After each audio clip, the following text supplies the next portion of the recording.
В эфире «Актуальное интервью», в студии Валерия Наумова. Здравствуйте. Есть болезни, о которых не все слышали или знают. Тем не менее, они широко распространены и им подвержены практически все люди. Это остеопороз. О профилактике, диагностике и лечении недуга поговорим с гостем студии. Это Виктор Епанов, врач-травматолог, ортопед клиники СВФУ.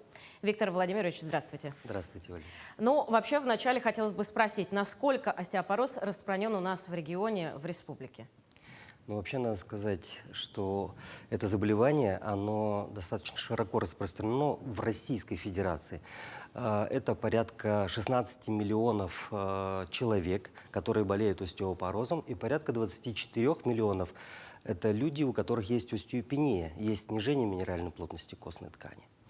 Это все люди, они подвержены высокому риску прогрессирования этого заболевания, ну и, соответственно, клинических проявлений и осложнений.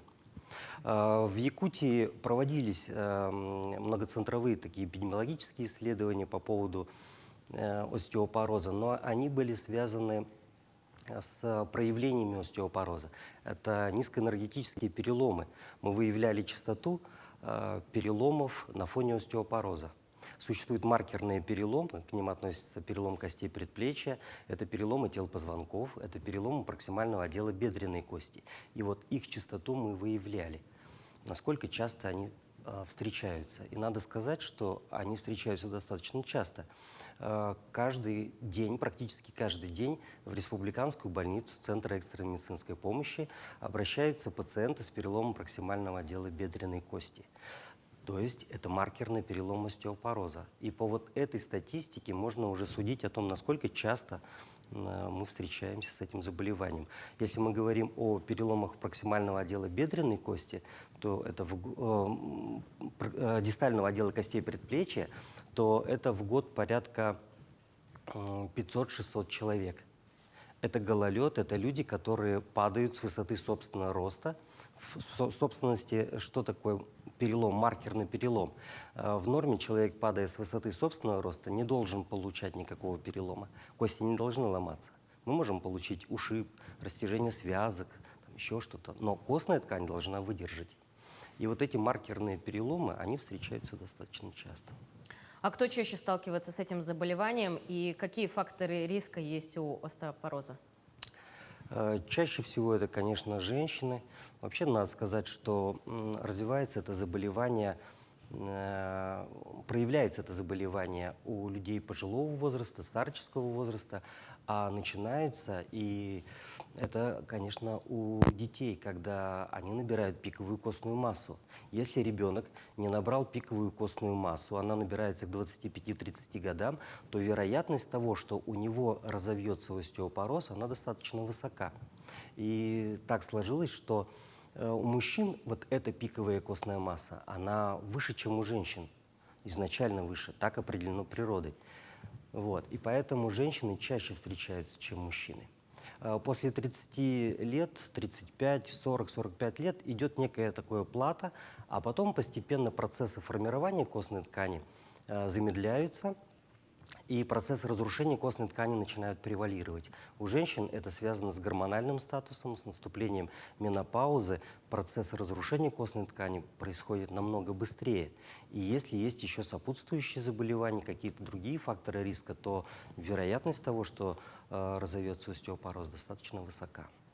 Ну, так, в самом юном возрасте, да, когда ребенок еще, тогда формируется костная ткань. И чем лучше она сформируется, тем меньше риск остеопороза. Совершенно А в верно. среднем возрасте какие меры профилактики можно предпринять, чтобы, если что, отсрочить как-то эту болезнь? Ну, во-первых, надо посмотреть факторы риска, какие есть факторы риска. И в зависимости от этого уже предпринимать какие-то меры. Но есть факторы риска, на которые мы повлиять не можем. Это пол, это возраст, это факторы риска, такие как сопутствующие заболевания. Это низкая минеральная плотность костной ткани, ну, то есть мы уже не набрали пиковую костную массу. И есть фактор риска, на который мы можем повлиять. Это недостаточное потребление кальция в рационе питания, это дефицит витамина D, это гиподинамия, это все вредные привычки, это табакокурение, это злоупотребление алкоголем. Вот факторы риска надо посмотреть и в зависимости от этого уже решать, какие факторы, как с ними бороться.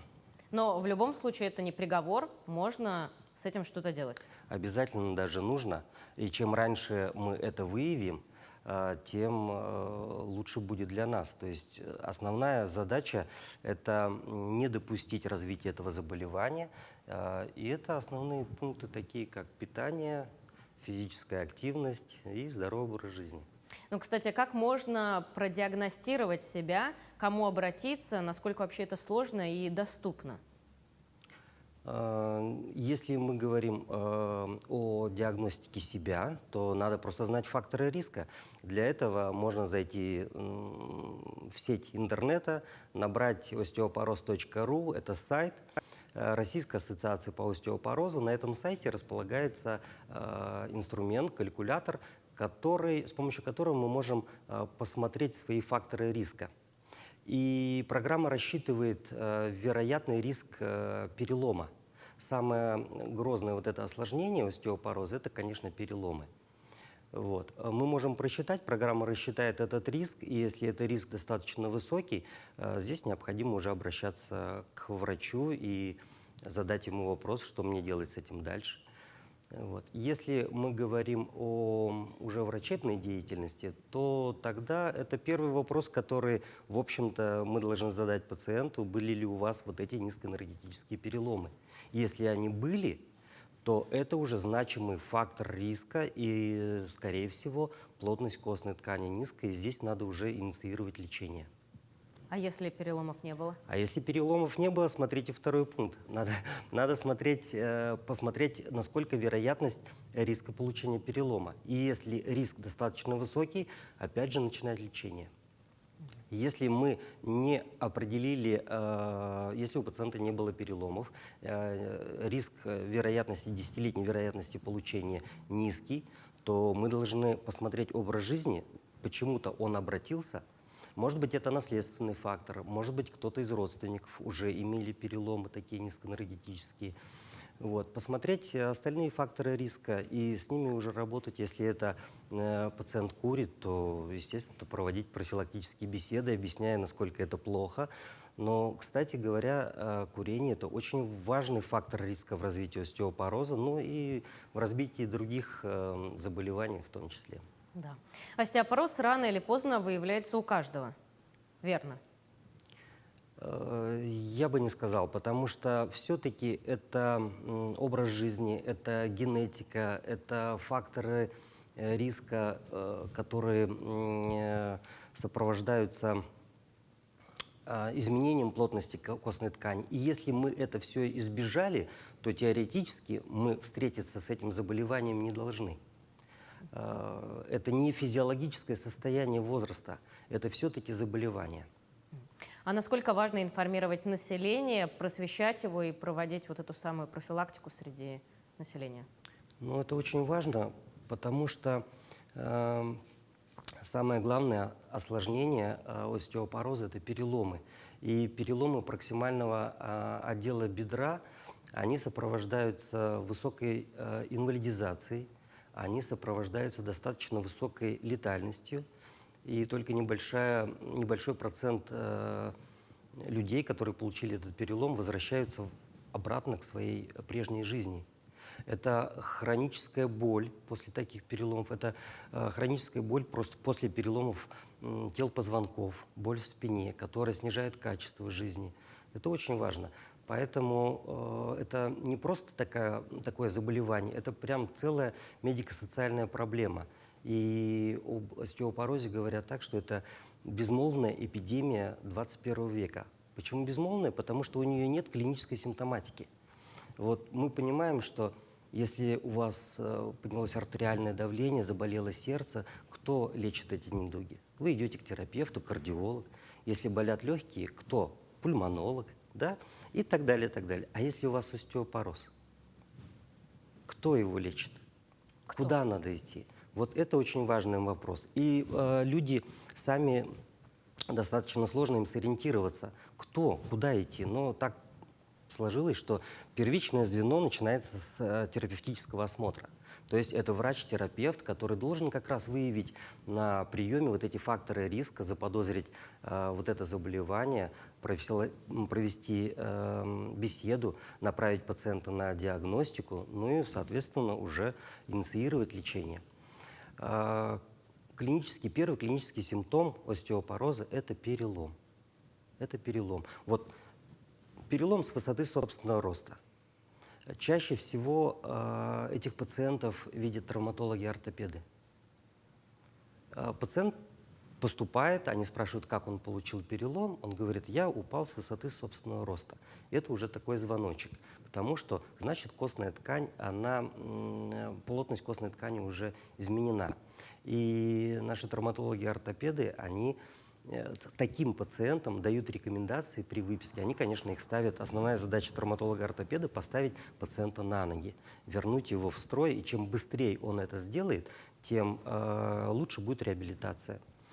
В рекомендациях обязательно указывается, что плотность костной ткани изменена, и вам необходимо обратиться за помощью в терапевтическое звено, вызвать врача-терапевта, либо прийти на прием.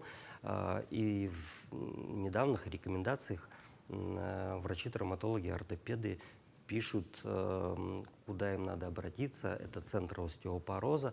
Ну, в общем, нацеливают и пациента самого, чтобы он все-таки получил лечение, и врачей первичного звена, что этот пациент не просто с переломом, а этот пациент, скорее всего, с переломом уже с осложнением. То есть это пациент с остеопорозом. Вы проводите какие-то исследования по вопросу остеопороза? Да, конечно, мы проводим. И было проведено многоцентровое исследование у нас в республике, масштабное, большое исследование, российское исследование. Вот. И постоянно происходит работа, и практическая, и научная работа, потому что медицинская статистика, она на самом деле сейчас оставляет желать лучшего. Везде, не только у нас в Якутии, везде. Вот, поэтому, чтобы понять, насколько часто вот эти пациенты обращаются, насколько часто бывают переломы на фоне остеопороза, надо, конечно, держать руку на пульсе и постоянно проводить исследования, мониторить и, самое главное, выявлять этих пациентов и назначать им лечение. Виктор Владимирович, спасибо вам большое, что пришли, ответили на наши вопросы. Я вас благодарю. Спасибо. Спасибо. Ну а я напомню, что вы смотрели актуальное интервью. Всего доброго.